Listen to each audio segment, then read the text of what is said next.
안녕하십니까, 김신철 변호사입니다. 오늘은 개인회생이나 파산 신청 후 면책까지 잘 해결된 채무자들이 아주 간혹 겪게 되는 당혹스러운 상황에 대해서 설명드리겠습니다. 면책을 받게 돼서 이제 모든 것이 잘 해결된 것으로 알고 있었는데 느닷없이 어떤 채권자로부터 채무변제 독촉장이 날라와서 황당하다라고 말씀하시는 분들이 종종 계시는데요. 이런 경우는 채권자 목록에서 해당 채권이 누락된 경우가 대부분입니다.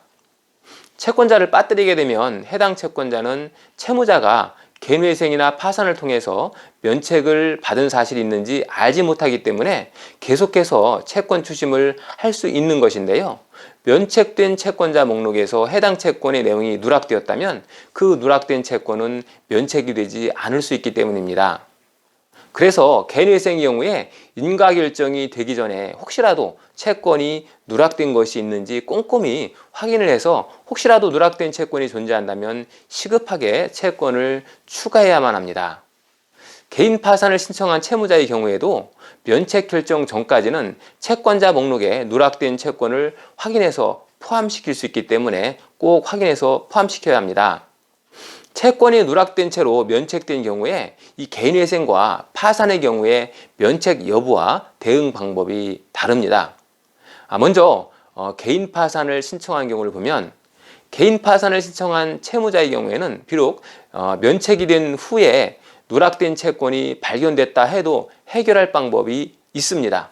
바로 면책 확인해소를 통해서 누락된 채권도 개인 파산 채권자 목록에 등재된 채권들과 동일하게 면책됐다라는 주장을 해서 책임을 면제받는 방법입니다. 다만 이 면책 확인해소를 진행하기 위해서는 본인이 채권을 악의로 누락시키지 않았음을 입증해야 합니다.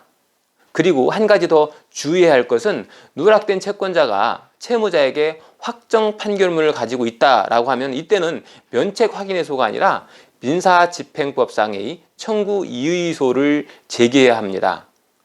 그런데 많은 사무실이 이 확정 판결의 집행력을 제거하는 청구 이의소를 제기하지 않고 잘못해서 면책 확인해소를 제기했다가 소위 이익이 없다라고 판단돼서 각하되고 있습니다. 그러니까 이 부분 꼭 주의하셔야 할 것 같습니다. 개인 파산이 신청한 후에 면책을 받은 채무자가 열심히 노력해서 돈을 잘 벌고 있는 와중에 갑자기 누락된 채권이 튀어나왔다면 큰 문제가 될 텐데요. 어쨌든 개인 파산을 신청했을 경우엔 비록 면책을 받은 후에 누락된 채권이 발견되었다라고 해도 면책 확인의소나 또는 청구 이의소를 통해서 채무를 해결할 방법이 있습니다.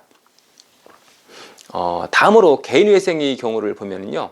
이 개인회생의 경우에는 얘기가 조금 다릅니다. 개인회생은 변제계획안이 인가되면 그 시점의 채권 금액에 대한 비율에 맞추어서 각 채권자들에게 배당해 주기 때문에 인가가 된 이후에는 누락된 채권을 추가시킬 수가 없습니다.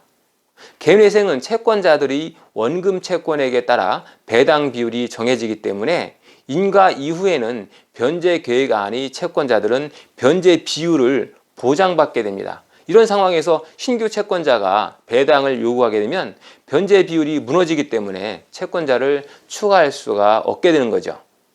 대신에 변제 계획안이 인가되기 전에는 미처 기억하지 못하고 있던 채권을 포함시킬 수가 있기 때문에 개시 결정이 되었을 때 마지막 기회라고 생각하시고 꼼꼼히 체크해 보시기 바랍니다. 만약에 인가 이후에 누락된 채권이 발견되었다면 채권자를 추가할 수 없기 때문에 만약 이 채권 금액이 소액이라고 한다면 따로 갚으셔야 합니다. 그런데 누락된 채무액이 도저히 따로 갚기 어려울 만큼 큰 상황이다라고 한다면 부득이 절차를 폐지하고 개인회생을 재신청하는 것이 더 유리할 수 있습니다. 정리하면 개인 파산은 면책을 받고 채권이 누락되었을 때 면책 확인의 소라든지 또 청구 이의소와 같은 것을 통해서 채무를 해결할 방법이 있습니다. 그렇지만 이 개인회생의 경우에는 변제 완료 후 면책을 받게 되면 5년간 재신청조차 금지되기 때문에 면책 이후에 누락된 채권을 발견하게 되면 해결할 수 있는 방법이 없습니다. 이럴 경우에는 채권자와 협의를 하셔서 원만한 해결을 시도해 보시든다든지 신용회복위원회를 통해서 워크아웃을 진행하시는 것도 고려해 봐야 합니다. 오늘은 개인 파산이나 개인회생 신청 후에 누락된 채권이 발견된 경우의 대응 방법에 관해서 알아봤습니다. 김신철 변호사였습니다. 감사합니다.